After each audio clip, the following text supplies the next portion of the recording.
Hello everyone, welcome back to the channel. Hope so आप सभी लोग जो है अच्छे खासे प्रॉफिट में होंगे। अभी टाइम हो रहा है 5:49। आज है 23 दिसंबर और मैं आपके साथ में कोई कल की एनालिसिस शेयर करने नहीं जा रहा हूँ। मैं आपको ये बताने चाह रहा हूँ कि जो हमें ये फॉल दिख रहा है, जो हमें ये नीचे की तरफ फॉल दिख रहा है, क्या ये हमने पहले से प्रेडिक्ट किया हुआ था? अगर किया हुआ था तो उसके पीछे की स्टडी क्या है, वो सारी स्टडीज़ मैं आप लोगों के साथ में शेयर करना चाहता हूँ, जो मैंने पिछले वीक ही मेंबर्स के साथ में शेयर किया था। देखो, मैं बहुत टाइम से आप लोग को समझा ही रहा था कि मार्केट गिरेगा गिरेगा, और उसको कोई दुनिया की ताकत नहीं रोक सकती है, क्योंकि चार्ट पैटर्न स्टडी जो है वो सब कुछ वैसी ही बनी हुई थी। अभी भी आपको बहुत सारे लोग बाय द डिप बोलेंगे। मार्केट अगर यहाँ से बाउंस भी कर गया तो लोग कहेंगे कि नहीं, अभी यहाँ से एक नई रैली स्टार्ट हो गई है। नई रैली अभी स्टार्ट नहीं हुई है। देखो, ट्रेडिंग जाने दो, ट्रेडिंग हमेशा से लेवल्स के ऊपर ही होता है। इन्वेस्टमेंट मत करो। मैं क्लियरली कहता हूँ, फेब एंड से पहले इन्वेस्टमेंट मत करो। अगर आप लोग मुझे फॉलो करते हो तो देखो क्या होगा। आप लोग इन्वेस्टमेंट नहीं करोगे ना, तो ज़्यादा से ज़्यादा हो सकता है कि अगर मार्केट अगर ऊपर की तरफ गया, मेरा व्यू जो है वो गलत हो गया और मार्केट यहाँ से ऊपर की तरफ फाड़ के चला गया ऊपर की तरफ, तो उसमें सिर्फ आपको प्रॉफिट नहीं मिलेगा। लेकिन अगर आपने इन्वेस्टमेंट कर दिया और जो मैं बोल रहा हूँ अगर वही हुआ, तो आपको बहुत तगड़ा नुकसान होगा। तो मार्केट में एक बात आप हमेशा याद रखो, एक बार प्रॉफिट जाएगा चलेगा, लॉस बिल्कुल भी नहीं होना चाहिए। और यही प्रॉब्लम है आजकल के रिटेलर्स की कि 95 से 98% लोग सिर्फ लॉस ही खाते हैं। अब वो क्यों, उसका रीज़न क्या है? वो लोग फॉलो करते हैं 10 लोग को।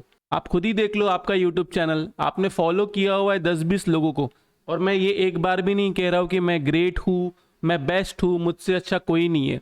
मुझसे अच्छे बहुत सारे एनालिस्ट हैं और वो लोग बहुत अच्छा कर रहे हैं। और जस्ट इन केस वो लोग ये 2 दिन या 3 दिन गलत हुए, अगर किसी ने आपको बाय कहा है और अगर वो 3 दिन गलत हुआ है, इसका ये मतलब नहीं कि वो गलत एनालिस्ट है। देखो, कोई भी एनालिस्ट की एक्यूरेसी जो है ना, वो ना आपको एक दिन में पता चलेगी, ना एक वीक में पता चलेगी, ना एक मंथ में पता चलेगी। हो सकता है किसी का एक पूरा महीना खराब गया हो, तो आप उसको खराब एनालिस्ट नहीं कह सकते। आप किसी को पूरी तरीके से फॉलो करो, फिर उसकी एक्यूरेसी देखो कि उसकी एक्यूरेसी क्या निकल रही है, उसके साथ साथ आपकी ट्यूनिंग उसके साथ में जम रही है या नहीं जम रही है। सबका ट्रेडिंग स्टाइल अलग अलग होता है। अगर आपकी ट्यूनिंग जम रही है, उसकी एक्यूरेसी अच्छी है, तो ही उसको फॉलो करो। नहीं तो ज़बरदस्ती 10 जगह मुंह मार के कुछ फ़ायदा नहीं होने वाला है। आप ओवरऑल एंड में फिर लॉस ही खाओगे। तो अभी इसके आगे मैं वीडियो जो है वो कंटिन्यू कर रहा हूँ, जो मैंने मेंबर्स लोग के लिए डाला था। आप उसको देखिए, एंजॉय। अभी टाइम हो रहा है 5:03। आज है 28 दिसंबर। ये जो मैं आपके साथ में एनालिसिस कर रहा हूँ, ये कोई वीकली एनालिसिस नहीं है। मैं आपके साथ में पूरी ओवरऑल स्टडी शेयर करना चाहता हूँ कि मैं बेयरिश क्यों हूँ। अभी एक और स्टडी जो है जो आ चुकी है, जिसके अंदर अपना चार्ट कहता है कि मार्केट जो है वो बुलिश हो रहा है। तो अभी आपको प्ले कैसे करना है, हमको कौन सी स्टडी फॉलो करनी है, हमको बड़े टाइम फ्रेम की स्टडी फॉलो करनी है। बेसिकली मैं आपको बता दूं, एक टाइम फ्रेम जो है वो है वीकली टाइम फ्रेम, जिसको मैं ज़्यादा मानता हूँ, और एक जो है वो है आर्ली टाइम फ्रेम। ओके, दोनों भी टाइम फ्रेम अपने अपने हिसाब से बता रहे हैं स्टडी। आर्ली टाइम फ्रेम बोल रहा है कि निफ्टी जो है ऊपर की तरफ जाना चाहिए। वीकली टाइम फ्रेम जो बोल रहा है कि निफ्टी जो है नीचे की तरफ जाना चाहिए। मेरा व्यू भी नीचे का है, लेकिन हमारा स्टॉप लॉस क्या होगा अगर हमें बाय करने की बारी आए? तो बाय हम कहां से करेंगे, वो सब मैंने इसके अंदर इंक्लूड किया हुआ है। तो ये है एक वीकली चार्ट, बहुत स्टार्टिंग से वेव एनालिसिस किया हुआ है। ओके, स्टार्टिंग मतलब कहां पे, जब निफ्टी था 4416। तो बेसिकली तभी से लेके अभी तक अगर हम लोग देखें, तो सिर्फ ब्लू वाली लाइन को देखिए। ये जो है ये हमारी फर्स्ट वेव है, ये सेकेंड वेव है, ये थर्ड वेव है, ये फोर्थ वेव है, और मैं एज्यूम कर रहा हूं कि ये फिफ्थ वेव जो है इधर कंप्लीट हो गई है। ओके, ये डॉटेड लाइंस इसलिए है क्योंकि मैं एज्यूम कर रहा हूं कि फिफ्थ वेव इधर कंप्लीट हुई है। तो इसके हिसाब से अगर हम लोग फिबोनाची लगा के देखें, तो ये कैसा पैटर्न बनना चाहिए? ए या तो इधर तक, नहीं तो इधर तक, नहीं तो इधर तक। देन बी यहाँ पे कहाँ पे बनना चाहिए? देन सी जो है यहाँ पे नीचे की तरफ बनना चाहिए। स्टडी यही कहती है, लॉजिक यही कहता है कि ये पैटर्न बनना चाहिए वीकली के हिसाब से, और मोस्टली ये 15,000 के भी नीचे आना चाहिए। ये मैं कल की बात नहीं कर रहा हूँ, ये मैं इस महीने की बात नहीं कर रहा हूँ, ये मैं पोजिशनल बेसिस पे बात कर रहा हूँ। फेब मार्च तक दिखना चाहिए, मोस्टली फेब एंड तक, क्योंकि गैन साइकिल जो है, गैन साइकिल भी यही कहता है कि मार्केट जो है नीचे की तरफ गिरना चाहिए। हम लोग सेल साइड से कहाँ पे थे, जब 18,450 के पास था, जब यहाँ पे 18,450 के पास था, मैं डेली चार्ट पे लगाता हूँ, जब यहाँ पे 18,450 के पास था तब हमने यहाँ पे एक बार सेल किया, देन हमने उसको यहाँ पे एवरेज किया, देन वहां से नीचे की तरफ फॉल आया। तो बहुत सिंपल लॉजिक है, ज़्यादा कुछ करना नहीं है। आज के दिन भी जो जंप आया है ना, उसको ये वाली ट्रेंड लाइन से जंप आया है, इसलिए ये ऊपर की तरफ गया। के साथ साथ फिन निफ्टी की एक्सपायरी थी, तो वो एक्सपायरी की वजह से थोड़ा बहुत शॉर्ट कवरिंग मूव आ गया। सिंपल चीज़ है हमारे लिए, हमको देखना है कि या तो 18,442 इसके ऊपर 2 कंसेक्यूटिव ग्रीन कलर की क्लोजिंग आ जाए, ओके, हमारा स्टॉप लॉस हिट हो जाएगा। हम बाई साइड में तब जाएंगे जब ये 18,630 के ऊपर क्लोजिंग दे देगा, मतलब 18,604 एक्चुअल में, लेकिन 18,630 के ऊपर क्लोजिंग दे देगा, देन हम बाय साइड में जाएंगे। सेल के लिए हम तब तक सेल साइड में है जब तक या तो इसके ऊपर 2 क्लोजिंग नहीं होती, नहीं तो इसके ऊपर एक क्लोजिंग नहीं होती है। क्लियर है? तब तक हम सेल ऑन राइज करने की कोशिश करेंगे। जो अभी हमने नीचे की तरफ लिया हुआ है उसको हम लोग एक बार ऐड करेंगे ऊपर की तरफ। अगर ऊपर की तरफ जाता है तो 630 के आसपास, नहीं तो हम ऐड अप बिल्कुल भी नहीं करेंगे। आज के दिन मैंने आपको 180 के नीचे सेल क्यों कहा था? क्योंकि इस वाली ट्रेंड लाइन के नीचे आता, देन वहां से सेल बनता, लेकिन उसके नीचे नहीं आया, ऊपर की तरफ गया, और हम लोग ने ऊपर की तरफ अभी एक बार सेल अटेम्प्ट किया हुआ है निफ्टी बैंक निफ्टी दोनों में। अब जो दूसरी स्टडी है जो कहती है कि बाय आना चाहिए अगर मैं आर्ली कैंडल लगाऊं, ये एक आर्ली कैंडल है, इसके अंदर भी जो ब्लू वाली मार्किंग है उसको देखिए, इसके हिसाब से 5वां वेव बनना बाकी है। तो इसके हिसाब से ये फर्स्ट वेव है, ये सेकेंड वेव है, ये पूरी की पूरी थर्ड वेव है, ये फोर्थ वेव है, और यहाँ पे ऊपर की तरफ फिफ्थ वेव बननी चाहिए एज पर ये वाली स्टडी। ओके, सिंपल लॉजिक है। 442 के ऊपर अगर 2 कंसेक्यूटिव ग्रीन कलर की क्लोजिंग आती है, हम सेल साइड से निकल जाएंगे।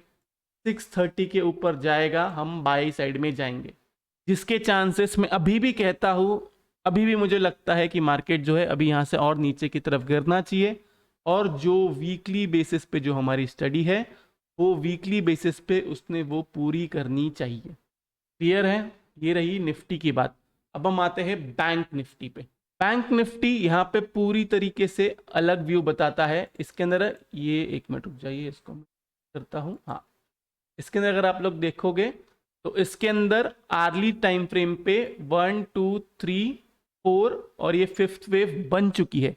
फिफ्थ वेव एक एक्सटेंडेड वेव बनी है। देन उसके बाद में नीचे की तरफ इसने ए, ये बी यहाँ पे कहाँ पे ऊपर की तरफ बनाना चाहिए इधर, लेकिन बी वेव जो है वो 43,700 के ऊपर क्लोजिंग नहीं आनी चाहिए बी वेव का। ओके, देन वहां से नीचे की तरफ आना चाहिए। और ये वाली जो ट्रेंड लाइन है ना, जो डेली पे थी, एक मिनट मैं आपको बता देता हूँ, ये एक डेली सपोर्ट था, यहाँ पे आके कहाँ पे इधर एक सपोर्ट लेना चाहिए। अगर हम लोग वीकली बेसिस पे वेव एनालिसिस करके देखिए इसके ऊपर, तो वीकली बेसिस में भी इसके हिसाब से वही हो रहा है। इसने नीचे से लिया हुआ है एकदम एंड से, जब से स्टार्ट हुआ था, तो इसने एक 1 2 3 4 फिफ्थ, अगर ये फिफ्थ वेव हमारा टॉप बन चुका है, देन उधर से ये नीचे की तरफ आना चाहिए ए बी और सी बनाने के लिए। सी थोड़ा लंबा हो गया, इतना नीचे तक नहीं आएगा, और मैं किसी को डराना नहीं चाहता। जो है, जो स्टडी है वही मैं आपसे शेयर कर रहा हूँ। उसके अलावा देखो, मैं खुद से नहीं चाहता कि मार्केट गिरे, क्योंकि मैं खुद इन्वेस्ट करना चाहता हूँ, मैं खुद एक अच्छा इन्वेस्टर हूँ, और अगर टेक्निकली देखा जाए तो मैं एक बुल ही हूँ, मुझे बेयरिश बनने का कोई शौक नहीं है। लेकिन जब तक मुझे चार्ट नहीं कहता है बुल बनने के लिए, मैं बुल नहीं बनना चाहूँगा। तो अभी इसके अंदर हमारा बहुत सिंपल लॉजिक क्या है, वो मैं डेली टाइम फ्रेम पे लेके आता हूँ। देखो दोनों में ना सिंपल है, जो भी ये वाली जो कैंडल बनी थी ना, कभी की कैंडल थी ये 16 दिसंबर के अंदर भी वही थी ना, 16 दिसंबर का हाई और लो मार्क करना है। जिस तरफ हमें 2 कंसेक्यूटिव क्लोजिंग मिलेगी, यहाँ पे ग्रीन कलर की, यहाँ पे रेड कलर की, मोस्टली मेरा व्यू है कि रेड कलर की ही क्लोजिंग मिलनी चाहिए, देन वहां से नीचे की तरफ आना चाहिए। बैंक निफ्टी का जो फर्स्ट टारगेट अभी के लिए निकल के आता है, देखो अभी तक के लिए हमारा टारगेट था 43 के और 43,600, तो इसने ये वाला लेवल जो है ना एक बार टेस्ट करना चाहिए। अगर इसको यहाँ से ऊपर भी जाना है तो इसने, देखो ये ऐसा पैटर्न बनने की कोशिश कर रहा है, एक बार अगर इसको यहाँ से अगर ऊपर भी जाना है तो उसको ये वाला लेवल टेस्ट करना पड़ेगा, क्योंकि इसने ब्रेकआउट दिया था, इसने वापस रीटेस्ट नहीं किया है। ओके, ये निफ्टी बैंक निफ्टी की बात। अभी हम आते हैं नेक्स्ट रिलायंस पे। देखो रिलायंस के अंदर आपको सिंपल रखना है, हमने आज के दिन सेल किया हुआ है, आपका स्टॉप लॉस है 2643, इसके ऊपर कोई भी डेली क्लोजिंग आ जाती है हमारा स्टॉप लॉस जो है वो हिट हो जाएगा। अब वो क्यों, देखो ये वाला जो इसने स्विंग हाई बनाया था, इसका ब्रेकआउट देके ये ऊपर की तरफ गया, देन अभी एक रेजिस्टेंस जैसा काम करना चाहिए, लेकिन इसके ऊपर क्लोजिंग आ जाती है, सिंगल क्लोजिंग भी आ जाती है, आपका स्टॉप लॉस हिट है।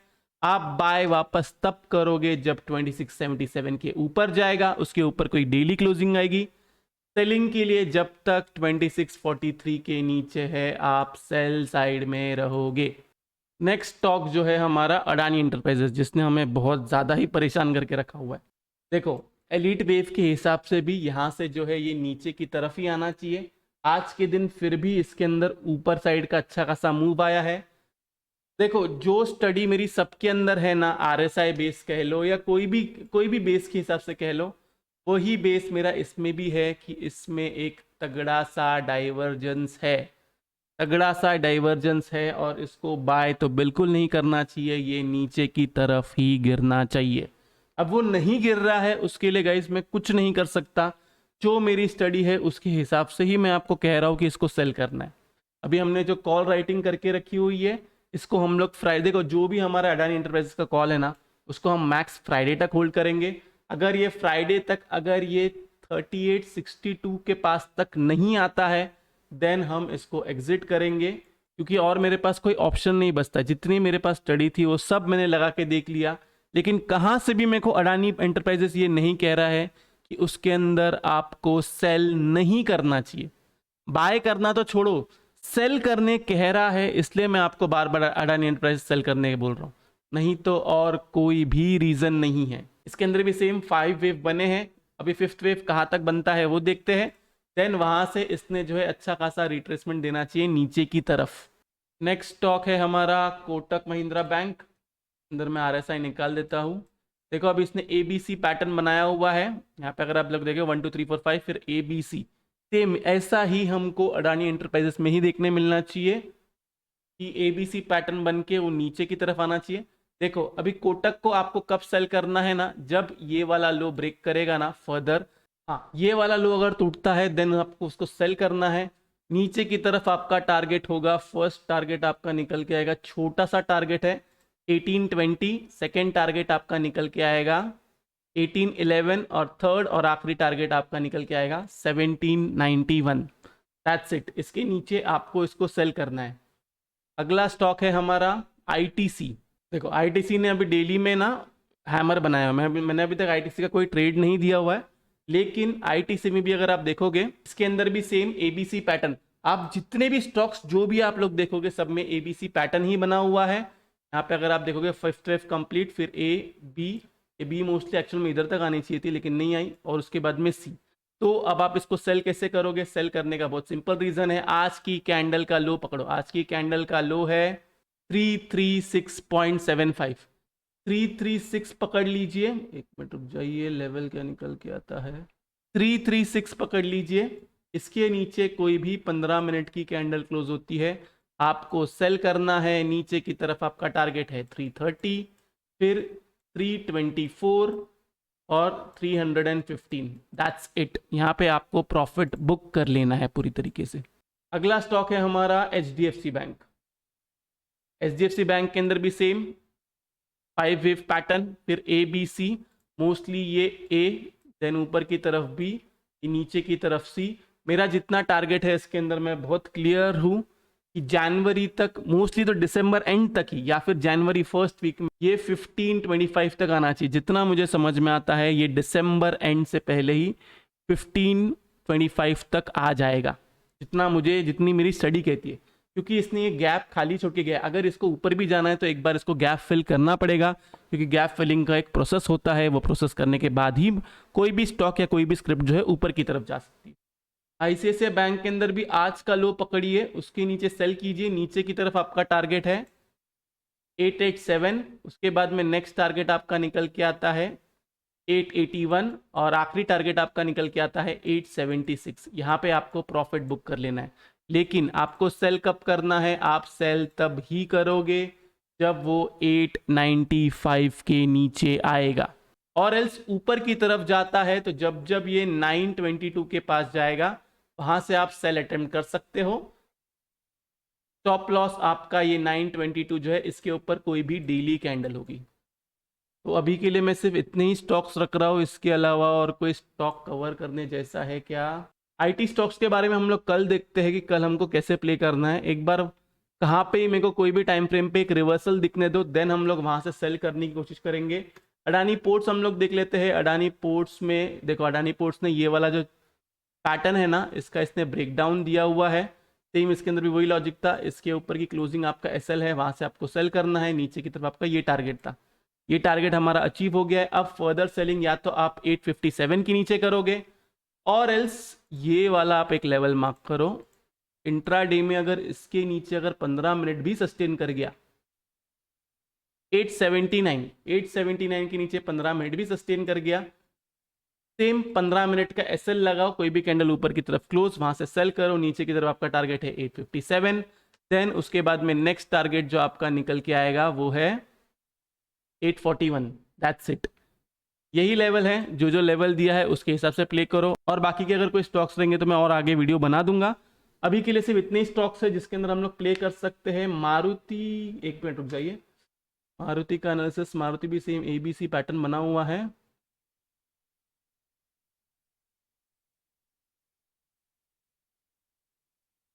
मारुति अगर आपको 8378 के नीचे मिलता है ना, तो इसके नीचे आप लोग सेल करोगे। नीचे की तरफ आपका टारगेट होगा 8241 और 8099। दैट्स इट, यही आपका प्लान है। प्लान में कुछ चेंजेस नहीं है, रहना सेल साइड में ही है। मैंने आपको बता दिया निफ्टी बैंक निफ्टी में स्टडी क्या है सेल की, और बाकी सारे स्टॉक्स के अंदर भी अगर हम लोग देखें तो सबके अंदर स्टडी जो है वो ऑलमोस्ट सिमिलर ही है। तो अभी इस वाले वीडियो के लिए मैं सिर्फ इतना रखता हूँ। बाय बाय, टेक केयर, अपना ख्याल रखिए।